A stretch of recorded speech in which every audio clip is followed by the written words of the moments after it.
Alright guys, welcome back to the Nerd Cave. Here's a follow-up video on the arcade machine. I actually had filmed a lot of this work, and when I went back to edit it, I discovered that the SD card I was recording to was corrupted, so I lost a lot of footage that I really wanted to show you guys. But the bottom line is I'm not going to back out the work I've already done just to do it again on camera. So I'm just going to go over some of the changes I've made, and hopefully that's going to be good enough for you guys.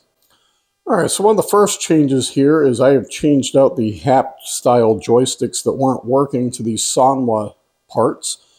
And, you know, the Sanwa uses a much smaller hole here for the joystick, so I had to use some body filler, Bondo type stuff here to close that in. And just closed it in, sanded it off. It looks ugly, but I do plan on putting a new control panel overlay on here, something a little more custom. So this is only short term. These joysticks are wired in through a Damon Byte Arduino adapter.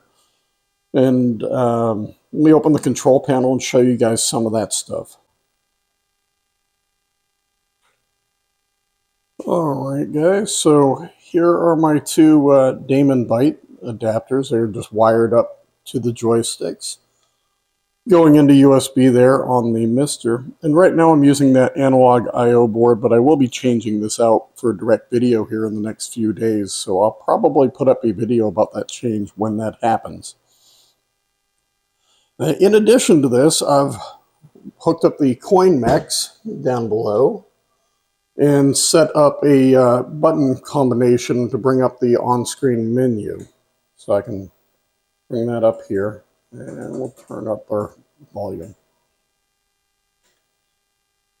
All right.